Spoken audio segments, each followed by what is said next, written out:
அந்த மாநாட்டின் போது ஒரு வார்த்தை கூட இந்த ஆணவ படுகொலை எதிர்த்தோ, இந்த ஆணவ படுகொலை கூடாது என்றோ அந்த மாநாட்டில் பேச ஆணவ படுகொலை பற்றி பேச மறுக்கிறீங்கன்னு தான் தெரியும்.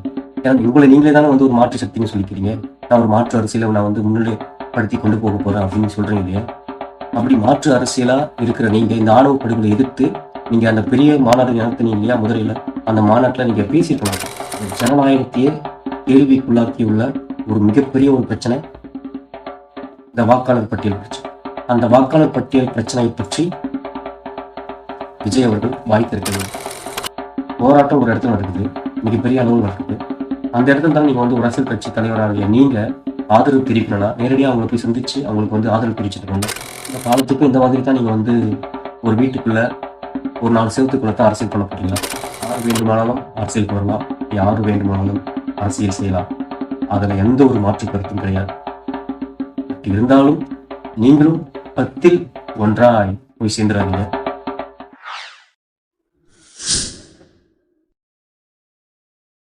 இப்ப விஜய் வந்து இந்த தமிழக அரசியலே ஸ்தம்பித்து போற அளவுக்கு வந்து ஒரு மாநாட மதுரையில நடத்தி வச்சிருக்காரு.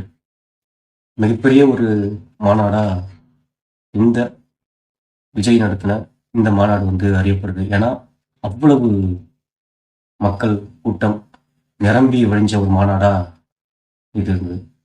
விஜயகாந்துக்கு அடுத்தபடியா இந்த மதுரையில இவ்வளவு பெரிய ஒரு மாநாட்டை நடத்தி முடிச்சிருக்காரு தாவேகா கட்சியுடைய தலைவர் திரு விஜய் அவர்கள். இந்த மாநாட்டில் பல விஷயங்களை விஜய் அவர்கள் பேசினார். இருந்தாலும் இந்த ஆணவ படுகொலை, கவின் கொல்லப்பட்டார் இல்லையா ஆணவ படுகொலையால, அந்த சம்பவம் குறித்து அந்த மாநாட்டில் வாய் திறக்கவே இல்லை விஜய். ஆனால் அந்த மாநாட்டு முடிஞ்ச பிற்பாடு வந்து ஒரு மாநாட்டின் அறிக்கையை அவங்க வெளியிடுறாங்க, ப்ரெஸ் ரிலீஸ் வெளியிடுறாங்க. அந்த மாநாட்டு அறிக்கையில அந்த தீர்மானத்துல வந்து இந்த கவின் உடைய அந்த ஆணவ கொலை சம்பந்தமா அந்த தீர்மானத்துல மாநாட்டு தீர்மானத்துல ப்ரெஸ் ரிலீஸ்க்கு கொடுத்துருக்காங்க. பட் ஆனா இந்த விஜய் அந்த மாநாட்டின் போது ஒரு வார்த்தை கூட இந்த ஆணவ படுகொலை எதிர்த்தோ, இந்த ஆணவ படுகொலை கூடாது என்றோ அந்த மாநாட்டுல பேசல. அந்த மாநாட்டுல பேசியிருந்தா அங்க இருக்கிற இளைஞர்களுக்கு, அவரை ஃபாலோ பண்றாங்க தெரியுங்களா, அவரோட ரசிகர்கள், அவருடைய அரசியல் கட்சியில இருக்கிற இளைஞர்களுக்கு ஒரு பாடமாக இருந்திருக்கலாம்ல. ஏன் அந்த மாநாட்டுல விஜய் அவர்கள் இந்த ஆணவ படுகொலை பற்றி ஒரு வார்த்தை கூட பேசவே இல்லை. பலதரப்பட்ட கட்சிக்காரர்கள், ஆளுங்கட்சி முதற்கொண்டு அதை பத்தி பேசிட்டு இருக்காங்க. தமிழகம் முழுக்க இந்த கவினுடைய ஆணவ படுகொலை என்பது வந்து மிகப்பெரிய ஒரு பேசும் பொருளா இருந்துச்சு. ஆனா அந்த அது குறித்து, அந்த ஆணவ படுகொலை குறித்து தாவேகா சார்பிலையோ, தாவேகாவின் கட்சி தலைவர் விஜய் சார்பிலையோ எந்த ஒரு அறிவிக்கையும் விடல. சரி, ஓகே, அறிவிக்கை தான் விடல, ப்ரெஸ் மீட் பண்ணும்போதும் ஏதாச்சும் ஒரு இதை பத்தி பேசுவாரு அப்படின்னு சொல்லி நம்ம எதிர்பார்த்திருந்தோம். பிரஸ்காரர்களையும் வந்து அவர் வந்து மீட் பண்ணல, இது தொடர்பாக எதுவுமே அவர் பேசல. சரி, ஓகே, வெயிட் பண்ணி பார்ப்போம், மாநாடு இருக்கு, நெருங்கிட்டு இருக்கு, ஸோ அந்த மாநாட்டிலாச்சும் இந்த ஆணவ படுகொலை பற்றி பேசுவாரு அப்படின்னு சொல்லிட்டு எல்லாரும் எதிர்பார்த்து காத்திருக்கும் போது அந்த ஆணவ படுகொலையை பற்றி விஜய் அவர்கள் ஒரு வார்த்தை கூட பேசாம கடந்து போனது. ஏன்னா ஒரு மாற்று சக்தி, நான் ஒரு மாற்று சக்தின்னு சொல்ற நீங்க, இந்த இப்ப இருக்கிற அரசியல் கட்சிகளுக்கு எல்லாமே ஒரு மாற்று சக்தி நான் தான், ஒரு மாற்று சக்தியா நான் தான் வரப்போறேன், இந்த தமிழகத்தை ஆள போறேன் அப்படின்னு சொல்ற நீங்க இந்த ஆணவ படுகொலை பற்றி பேச மறுக்கிறீங்கன்னு தான் தெரியல. ஏன்னா உங்களை நீங்களே தானே வந்து ஒரு மாற்று சக்தின்னு சொல்லிக்கிறீங்க. நான் ஒரு மாற்று அரசியலை நான் வந்து முன்னிலைப்படுத்தி கொண்டு போக போறேன் அப்படின்னு சொல்றீங்க இல்லையா? அப்படி மாற்று அரசியலா இருக்கிற நீங்க இந்த ஆணவ படுகொலை எதிர்த்து நீங்க அந்த பெரிய மாநாடு நடத்தினீங்க இல்லையா முதலில், அந்த மாநாட்டில் நீங்க பேசியிருக்கணும் இல்லையா? ஆனா அந்த மாநாட்டில் நீங்க பேசல. எவ்வளவு பெரிய ஒரு விழிப்புணர்வா அங்க வந்து இளைஞர்களுக்கு இருந்திருக்கும். சரி, ஏதோ ஒரு நம்ம தலைவர் சொல்லிட்டாரு, திரையில இருக்கிற மிகப்பெரிய ஒரு கதாநாயகன் சொல்லிட்டாருன்ட்டு ஏதோ ஒரு 1% இளைஞர்களாட்டும் உங்களுடைய வார்த்தைகளால விழிப்புணர்வு அடைஞ்சிருப்பாங்க இல்லையா? ஏன்னா அந்த படுகொலை வந்து அந்த மதுரையை ஒட்டிய பகுதியில தான் நிறைய ஆணவ படுகொலைகள் வந்து நடக்குது. சமூக பிரச்சனைகள் நடக்குது, சாதிய படுகொலைகள் நடக்குது. நீங்க இந்த சாதி ஆணவ படுகொலைக்கு எதிராக பேசியிருந்தா அங்க கூடியிருக்க இளைஞர்களுக்கு ஒரு விழிப்புணர்வா தான் தலைவர் வந்து தவறுன்னு சொல்லிட்டாரு, சாதி ஆணவ படுகொலையை வந்து தவறுன்னு சொல்லிட்டாரு, சாதிய பிரச்சனைகள் பத்தி இவ்வளவு விழிப்புணர்வா என் தலைவர் வந்து பேசிட்டாருன்னு சொல்லிட்டு அந்த இளைஞர்கள் வந்து விழிப்படைஞ்சிருப்பாங்கல்ல. ஏன் அந்த சாதி ஆணவ படுகொலை பற்றி ஒரு விழிப்புணர்வை ஏற்படுத்த விஜய் அவர்கள் ஏன் பேசவில்லை என்பதுதான் மிகப்பெரிய ஒரு கேள்விக்குறியா இருக்கு. மாற்று அரசியல்னு சொல்ற நீங்க ஏன் இந்த சாதி ஆணவ படுகொலை பற்றி பேசல? நீங்களும் மற்ற அரசியல் கட்சிகளை போல இந்த சாதி ஆணவ படுகொலையை பற்றி பேசிட்டா இது ரிலேட்டடா இருக்கிற சாதிய மனநிலையில் உள்ள மற்ற இளைஞர்கள் வந்து, அதாவது சாதிய ரீதியான படுகொலைக்கு ஆதரவாக இருக்கிற இளைஞர்கள் வந்து நம்மளுடைய கட்சிக்கு வந்து ஆதரவு தரமாட்டாங்க அப்படின்னு சொல்லிட்டு நினைத்ததன் காரணமாக வந்து விஜய் அவர்கள் வந்து பேசலையா அப்படின்றது தான் இப்போ வரைக்குமே மிகப்பெரிய ஒரு கேள்விக்குறியா இருக்கு. எவ்வாறு நீங்க வந்து உங்களை மாற்று அரசியல், மாற்று கட்சி, ஒரு மாற்று சக்தி இந்த தமிழகத்துக்கு அப்படின்னு சொல்லிட்டு நீங்க நினைச்சுக்கிறீங்க அப்படின்னு தெரியல. நீங்களும் மற்ற அரசியல் கட்சிகளை போல தானே நீங்க நடந்துக்கிட்டீங்க. நீங்க அங்க பேசியிருந்தா மிகப்பெரிய ஒரு விஷயமா இருந்திருக்கும். அந்த இளைஞர்கள் உங்களை நம்பி வந்தாங்க இல்லையா, உங்களை ஃபாலோ பண்றாங்க இல்லையா, அந்த இளைஞர்கள் விழிப்படைஞ்சிருப்பாங்க. ஓகே, சாதி ஆணவ படுகொலைலாம் தப்பு, சாதிய சண்டை இங்க வந்து கூடாது அப்படின்னு சொல்லிட்டு ஏதோ ஒரு வகையில என் தலைவன் சொல்லிட்டான், என் கதாநாயகன் சொல்லிட்டான்னு சொல்லிட்டு விழிப்படைஞ்சிருப்பான். ஆனா அதற்கான வாய்ப்பை நீங்க வந்து ஏற்படுத்தியே தரல. இவ்வளவு பெரிய மக்கள் கூடின ஒரு இடத்துல நீங்க அந்த ஆணவ படுகொலை பற்றி பேசாதது மிகப்பெரிய ஒரு கேள்வி எழும்.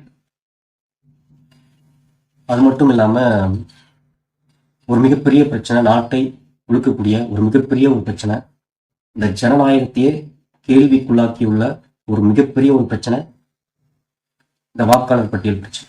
அந்த வாக்காளர் பட்டியல் பிரச்சனை பற்றி விஜய் அவர்கள் வாய் திறக்கவே இல்லை.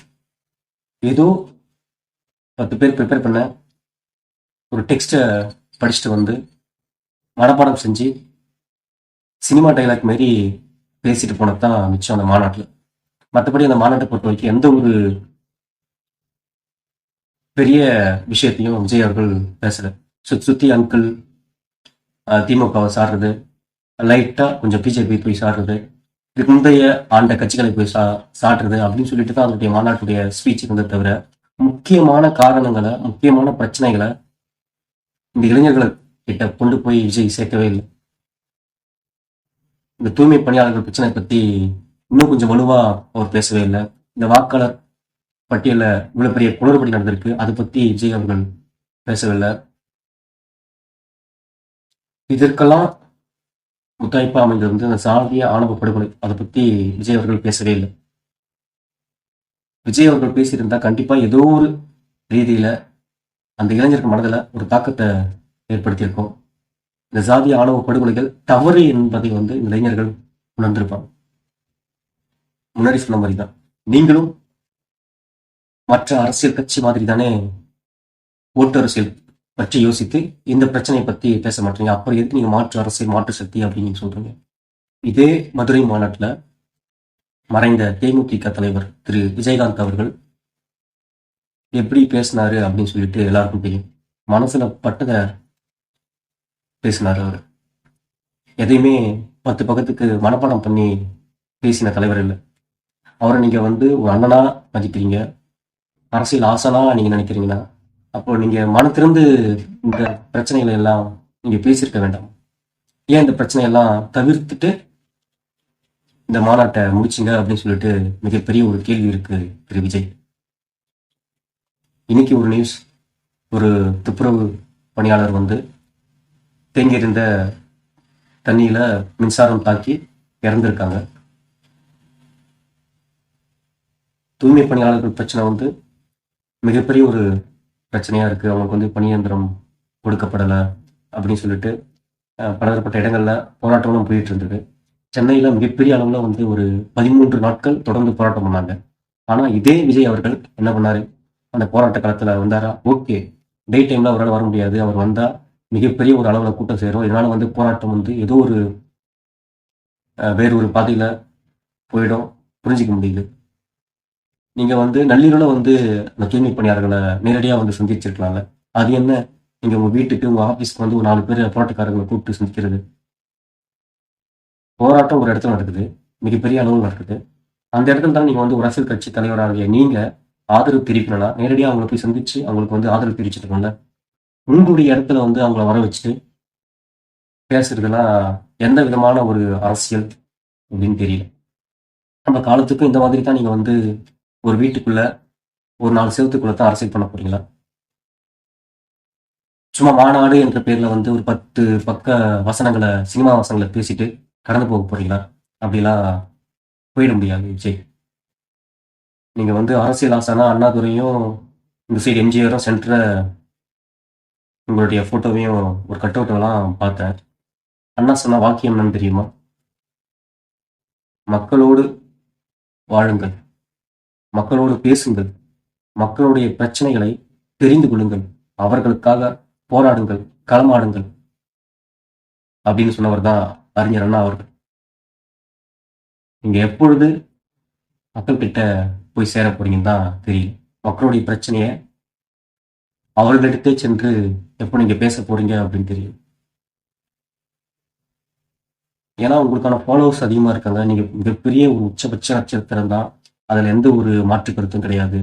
ஆனா நீங்க அந்த மாநாட்டுல ஆணவ கொலையை பற்றி பேசியிருந்தால் ஏதோ ஒரு இளைஞன் ஏதோ ஒரு வகையில கண்டிப்பா விழிப்படைஞ்சிருப்பான். இந்த சாதி ஆணவ படுகொலைக்கு எதிராக ஏதோ ஒரு வகையில விழிப்படைஞ்சிருப்பான். ஆனா நீங்க அந்த விஷயத்தை பத்தி பேச மறுத்துட்டு அந்த குறைஞ்சபட்சம் விழிப்புணர்வை கூட வேணாம்னு சொல்லிட்டு ஒதுக்கி வச்சுட்டு ஒதுங்கி போயிட்டீங்க. இனியேனும் நீங்க வந்து மக்கள் பிரச்சனையை பத்தி பேசுங்க. இந்த சாதி ஆணவ படுகொலை பத்தி அடுத்த மாநாட்டிலையோ அடுத்த ஒரு செய்தியாளர்களை சந்திக்கும் போது கண்டிப்பா இதை பத்தி பேசுங்க. ஏன்னா மிகப்பெரிய ஒரு எதிர்பார்ப்பு உங்ககிட்ட இருக்கு, மக்கள்கிட்டயும் இருக்கு, எல்லார்கிட்டையும். சரி, ஓகே, ஏதோ ஒரு வகையில இவர் ஒரு உச்ச நட்சத்திர அந்தஸ்தை வந்து உதவிட்டு வராரு அப்படின்னு சொல்லிட்டு ஒரு பாசிட்டிவ் ஷேட் உங்ககிட்ட இருக்கு.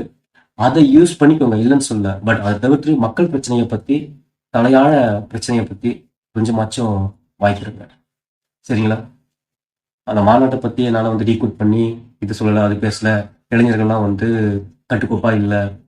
ஏன்னா ஒரு கட்சின்றது வந்து மாவட்டம் சொல்றத வட்டம் கேட்பான், வட்ட பிரதிநிதி சொல்றத ஒன்றியம் கேட்பான், ஒன்றிய பிரதிநிதி சொல்றத கிளை கேட்பான், கிளை சொல்றத, அதாவது ஊராட்சிகளோ இந்த பகுதி கிளை சொல்றத, கிளை செயலாளர்கள் சொல்றத வந்து கட்சிக்காரன் கேட்பான். ஆனா அந்த மாநாட்டுல கட்டுப்பாடற்ற கூட்டமா அந்த மாநாட்டுல இளைஞர்கள்லாம் பிஹேவ் பண்ணாங்க. எப்படி நீங்க வந்து இவங்களை வந்து கட்டுப்படுத்தி ஒரு வரமுறைக்குள்ள கொண்டு வர போறீங்க அப்படின்றது தான் இனிமே நம்ம பார்க்கணும். அது மட்டும் இல்லாம மக்கள் பிரச்சனையை பத்தி அடுத்த எண் நீங்க பேசணும், பேசியே தான் ஆகணும். ஏன்னா நீங்க மாற்று சக்தின்னு உங்களை அடையாளப்படுத்திக்கிட்டு அரசியலுக்கு வரீங்க. கண்டிப்பா மக்கள் பிரச்சனையை பத்தி, உங்களுடைய தலையாழ பிரச்சனையை பத்தி பேசுங்க. இங்க யாரு வேண்டுமானாலும் அரசியலுக்கு வரலாம், யாரு வேண்டுமானாலும் அரசியல் செய்யலாம், அதுல எந்த ஒரு மாற்று கருத்தும் கிடையாது. பட் இருந்தாலும் நீங்களும் 10ல் ஒன்றாய் போய் சேர்ந்துடாதீங்க. எவ்வாறு உங்களை நீங்க வந்து மாற்று சக்தின்னு சொல்லிக்கிறீங்களோ, ஒரு மாற்று அரசியலை முன்னிலைப்படுத்தணும் அப்படின்னு நினைக்கிறீங்களோ, மக்கள் பிரச்சனையை பத்தி பேசுங்க. இந்த சாதிய ஆணவ படுகொலையை பத்தி பேசுங்க.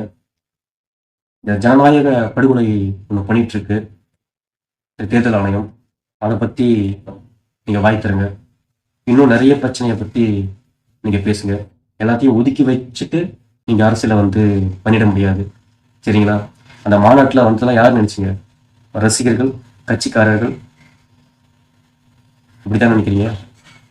இல்லை, உச்சபட்ச நட்சத்திரத்தை பார்க்க வந்த இன்னும் பிற கட்சிக்காரர்களை கூட இருக்கலாம். இன்னும் பிற, இன்னும் சொல்லப்போனால் நிறைய அஜித் ரசிகர்கள்லாம் அந்த மாநாட்டில் வந்து கலந்துக்கினாங்க. அது உங்களுக்கு தெரியுமா? கண்டிப்பாக தெரிஞ்சிருக்க வாய்ப்பு இருக்கு. அந்த கூட்டம் வந்து உங்கள் கட்சிக்காரர்களுக்கான அந்த கூட்டம் கிடையாது. பலதரப்பட்ட மனிதர்கள் வந்து பலதரப்பட்ட இளைஞர்கள் வந்து அங்கே வந்தாங்க. பிகாஸ் ஆஃப் நீங்கள் உச்சபட்ச நட்சத்திரம், அவரை போய் ஒரு வாட்டியாச்சும் பார்க்கணும் அப்படின்னு சொல்லிட்டு நிறைய பேர் வந்து வந்தாங்க, சரிங்களா? ஈவன் உங்கள் கட்சிக்காரங்களும் வந்தாங்க, இல்லைன்னு சொல்லவே இல்லை, மாற்று கருத்தும் கிடையாது. பட் இருந்தாலும் கூட பெருவாரியா மற்ற கட்சியினரும் மற்ற ரசிகர்களும், கதாநாயகரோட ரசிகர்களும் நிறைய பேர் வந்து அங்க வந்தாங்க. கூட்டத்தை வைத்து மட்டுமே எடை போடாதீங்க. ஏன்னா தேமுதிக தலைவர் வந்து எவ்வாறு ஏன் கின்னஸ் ரெக்கார்டில் கூட இடம் பெற்றிருக்க வேண்டிய ஒரு கூட்டம், அலைக்கடலான திறந்த ஒரு கூட்டம் தான் அந்த அந்த மாநாடு, மதுரை மாநாடு கூட்டம். அப்படி இருந்தும் கூட தேர்தலில் விஜயகாந்த் அவர்கள் தோற்கடிக்கப்படுறார். இதெல்லாம் அரசியல் வரலாறு, சரிங்களா? இந்த கூட்டத்தை வைத்து மட்டும் நீங்கள் ஒருபோதும் எடை போட்டுறாதீங்க. மக்களோடு செல்லுங்க, மக்களுடைய பிரச்சனைகளை பற்றி பேசுங்க, மக்களுக்காக குரல் கொடுங்க. அறிஞர் அண்ணா சொன்ன மாதிரி தான், சரிங்களா? இங்கே யாரு வேண்டுமானாலும் அரசியலுக்கு வரலாம், நீங்களும் கூட அரசியலுக்கு வரலாம். ஆனால் மாற்று சக்தின்னு சொல்ற நீங்க கண்டிப்பா ஒரு மாற்று அரசியலை மக்களிடையே கொண்டு போய் சேருங்க. மாற்று அரசியல், உண்மையான மாற்று அரசியலை நீங்க கையில் எடுத்துக்கிட்டு மக்களுக்கான ஒரு வெளிச்சத்தை காட்டுவீங்க அப்படின்னு ஒரு நம்பிக்கையில விடை பெற்றுக் கொள்கிறேன். நன்றி நண்பர்களே.